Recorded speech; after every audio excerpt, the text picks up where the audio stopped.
Well, hello there. I am here today to go over digital marketing and try to dispel some of the myths and help you understand a little better what this whole thing is all about. So, the whole purpose of this presentation is to help you navigate through the digital world, and that's everything from getting found on Google and getting the most out of your overall digital marketing and your digital footprint online. Whether you have an established presence online or not, there are several low-hanging fruit pieces here that a lot of business owners are missing out on, and I'm here to help you save time and money and energy when it comes to growing your business. So your best marketing tool is clearly your internet presence. That could be your website, that could be a little mobile site, it could be a lot of things. But customers are looking for us. Customers are already empowered with digital tools, whether that's their cell phone, that's their tablet or their laptop or their computer. It doesn't matter. Customers have all the tools in front of them to find you. And Bill Gates said it really well not too long ago. Said, we are surrounded by the internet. That means access to your business 24/7. Look, over 70 million iPhones have been sold to date. 1 million iPhones per week are going off the shelves every time Apple comes out with a new iPhone. And that's not even counting what people are doing with these iPads and all the tablets coming out. The thing is, people are so connected and they can make quick decisions, quick searches, and research you at will. If you look at the trends, it's clear that customers are pre-shopping on the internet. There's no doubt about it. If you look at Facebook, there are 500 million plus users, and these business pages that businesses can put up there are getting ranked on Google. They're even beating Google in a lot of places. And that's why Google recently introduced Google+. Over 15 million users had registered in Google+ in the first few short weeks in its launch. Look, this spells an enormous opportunity for you. Most websites out there are designed to look good. Most folks out there have this pretty little website that they had some designer, maybe even a family member build for them. That's great, that's fine. But the problem is, findability is usually an afterthought. The most important thing you need to realize here is your website is really a tool. It's a sales tool.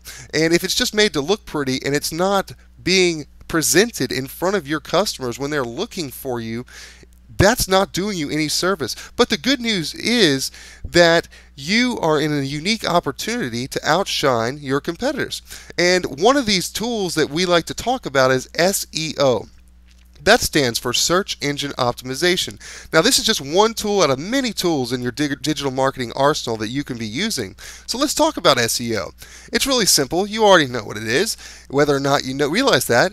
Look, let's just look at a search here. You see that first arrow up there is the search box. That's where you would type in something like Home Healthcare Dallas.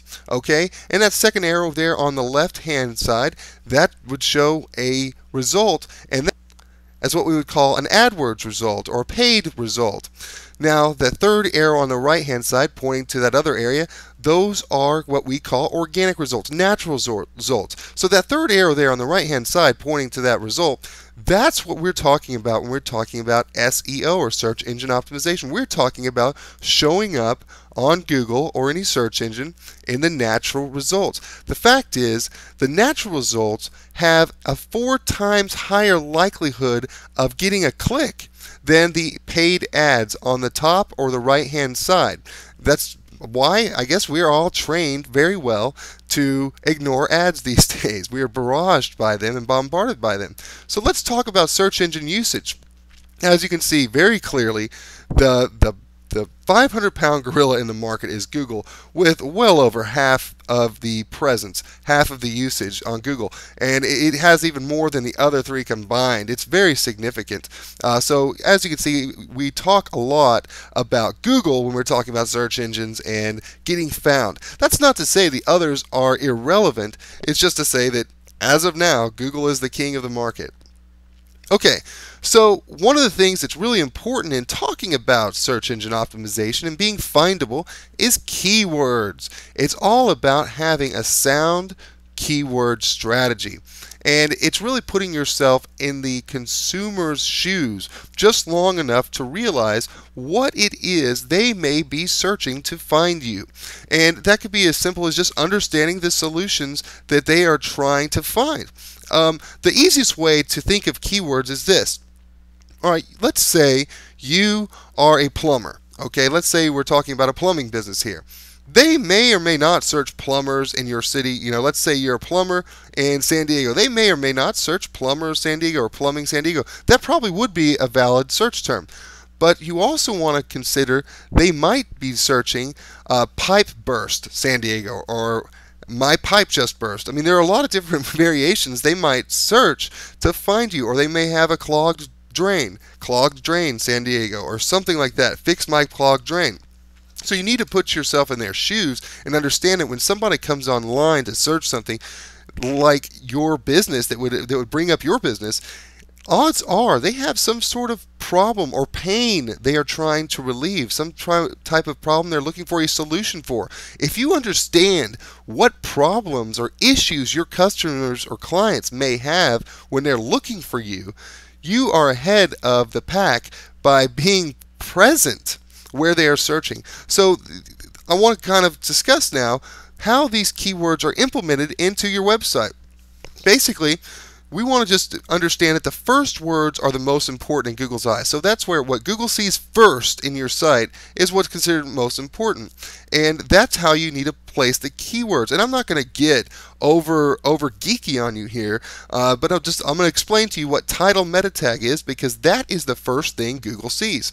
So we'll get into that in just a moment. Now, when you're working with your professional on your optimization, you want to focus on three keywords for that front page. That's really where you can maximize your opportunities, and it's all about keeping it simple. There's really, for most local businesses anyway, there's no need to go after thousands of keywords. You can just find the three that are going to bring in qualified leads. And I'll say this because a lot of people think that they want their phone ringing off the hook, but that's not true. They want their phone ringing with qualified customers that already have a credit card in their hand or cash in their hand ready to pay you. You don't want to be bombarded all day by tire kickers who aren't serious and are wasting your time. I know that's not how most business owners want to do it, and I'm sure you're the same. So getting back to keywords, we're going to talk about the title tag and how you can actually put the keyword in there and have a decent optimization strategy to help you increase your odds of showing up where it's important. And like I said, the first words are most important. And then there's another thing here about keywords in your web address. That can work for you, but you know what? It's not the end-all be-all game. You can still optimize your site with your business name or anything else. And let me just go ahead and I can illustrate this a little further by explaining what the title meta tag is. You can see the very first arrow here that says title meta tag headline.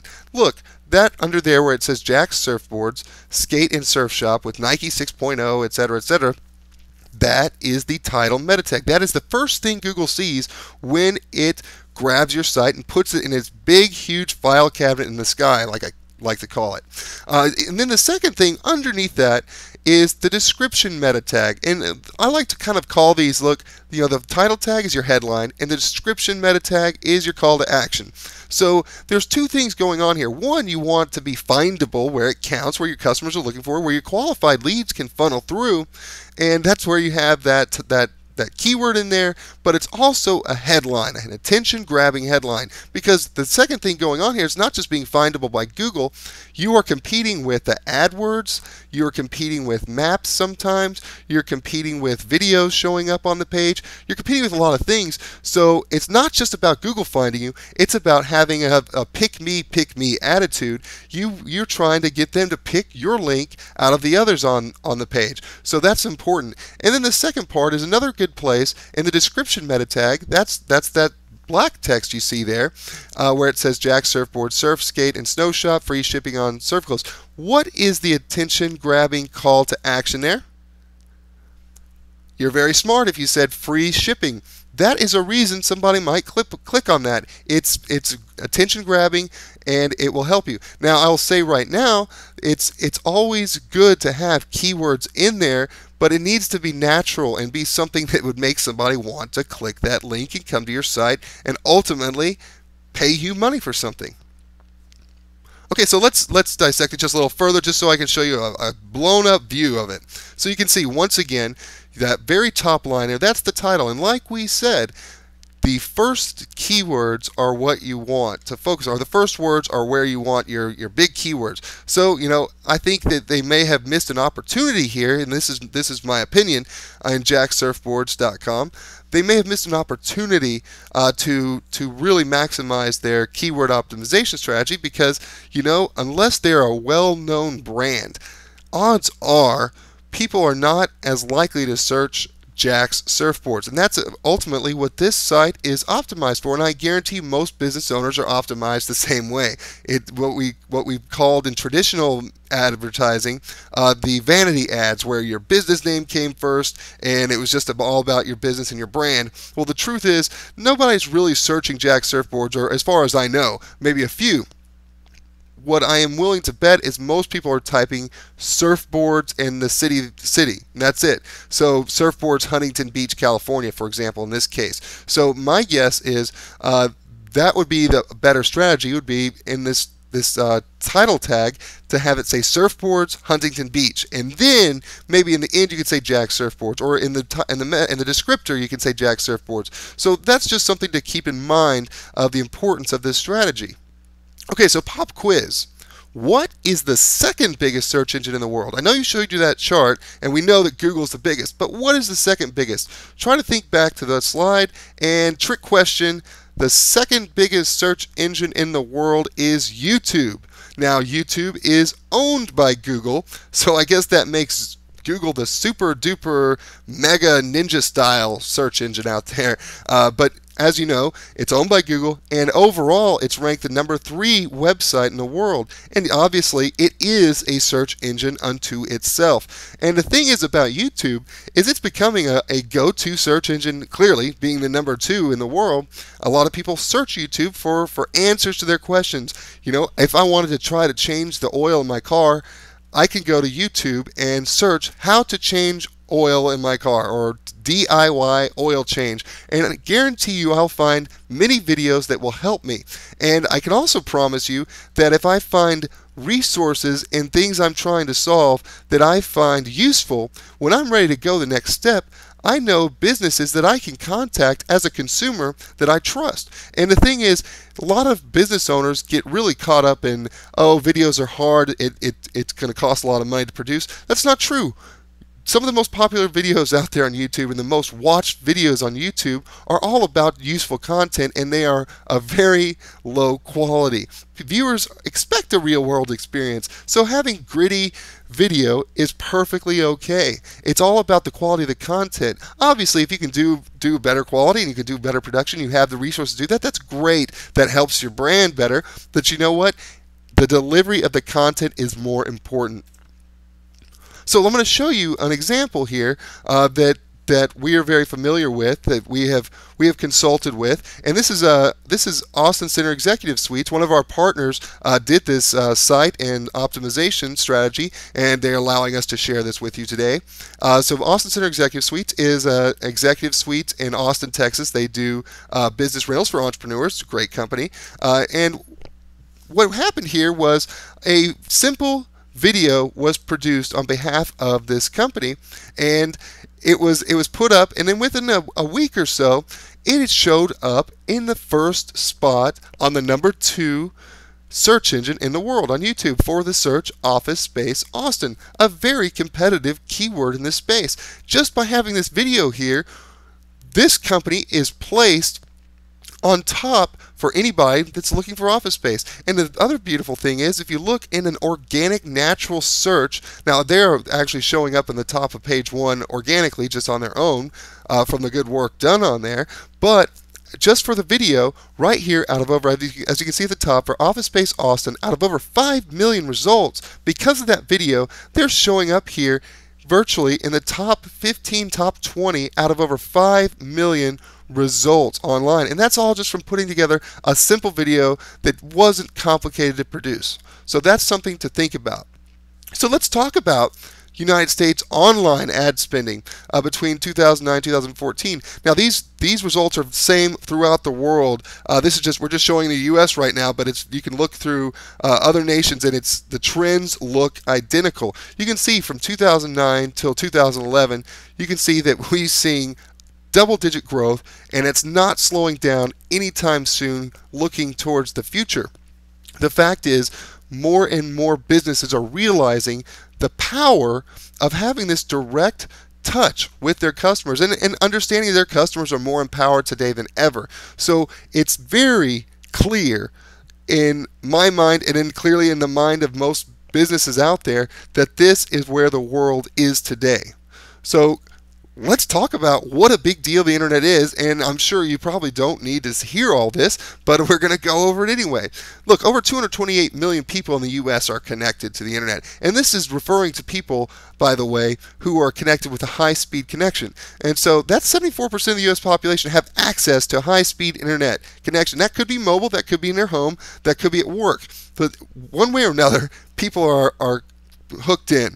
And we're not even the leaders in terms of percentage of population. South Korea has 77% of their population, Australia 80%, Netherlands 86%, Sweden 89%, Iceland 93%. So the world population is connected, and what doesn't matter where you are, whether you're in the US or somewhere else, people are empowered to find you. People are empowered, and the businesses better get on board with being where the consumer is looking. So who's online? Well, let's look at some basic statistics here. Well, we've got a clear map here that 89% of surfers, and this statistic over here is throughout the world, are between the ages of 15 and 64. And if you look at the kind of generation gaps here, a lot of people will say, oh, the older folks aren't really online. Not true. Baby boomers are 79%. The mature is 56%. And even the GI generation, that number is 29%, and it's growing. So you can see here, it's not just the young folks. It's all ages are online. All ages are empowered. So there's no more excuses of, oh, I don't need to be online because people aren't searching there, my demographic isn't there. That's not true. Look at the trends here. Okay, search engines versus phone books versus newspaper versus TV versus mail. Look at this. Search engines just blow everybody away. This is how customers are getting information to make purchasing decisions. And this is not only in the business to consumer space. This is exactly the same trend in the B2B space worldwide. It doesn't matter if somebody's looking to buy a $20 product and getting information, or they're looking to get a $100,000 product. Somebody is going online to do the research, and they're starting in the search engines. So what you need to make in your mind is this shift, is that customers want to make a purchasing decision. They do not want to be sold to. So let's talk about your business, your website, your web presence. Is your website or online presence a billboard in the desert? Okay, I bring this up because it doesn't matter how beautiful it is, it doesn't matter how great it is, how many tools you have on there, how many amazing calls to action. It could be the perfect website and do everything right. But if it's in the middle of the desert, it doesn't matter. So you can clearly see where people are making their purchasing decisions is starting on search engines. So why aren't you making it a very clear point in your business and an effort to be findable where it counts? Okay, so let's talk a little more about going interactive. And I'm going to bring up two things. ROI, which most of us know is return on investment, and another little thing that a lot of entrepreneurs use on a daily basis but don't define, and that's ROE, and that's return on energy. And this is an important thing because, look, entrepreneurs, business owners, people running business, managing businesses have so many hats to wear and so many things to do. It's not only about putting in some sort of effort or investment to get a return on it. It's also about, hey, how much of my time am I going to spend on this, and what am I going to get back from my time? Because at the end of the day, all business owners know there's just not enough time in the day. So I hope that makes sense to everybody. And this is how I bring up Twitter, Facebook, and social media overall. Okay, so I'm going to give you a reality check to start with. First, you are not Zappos, you are not Ashton Kutcher, and you are not an internet social media mogul. Okay, I want to say that because we see so many case studies in popular business magazines and all over the place talking about the success of Zappos and Ashton Kutcher, all these people having these tremendous, enormous successes on Twitter or Facebook or wherever. The truth is, those aren't relevant. Those aren't relevant to you. Okay, people don't really know who you are, so they don't care. No offense, but they don't care. They don't know who you are because that's not the way the world works. Unless you are a huge brand or a huge celebrity and have spent a lot of money on advertising on the Super Bowl, most people probably don't know who you are. But I'm not telling you this to tell you that social media is a waste of time. It's absolutely not a waste of time. But the way business owners have been approaching it has been a poor ROI and a poor ROE. And the reason for this is because they've been trying to be Ashton Kutcher. They've been trying to be Zappos. And the truth is, it's useful when you understand the real way business owners can use it. Okay?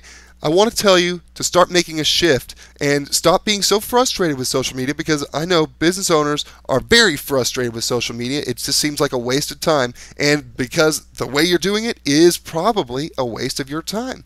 So the shift I'm going to ask you to make is start thinking about this as a loyalty program, a customer reactivation and retention program. Okay, so remember, your current customers already believe in you. They've already bought from you. They've already spent money on you.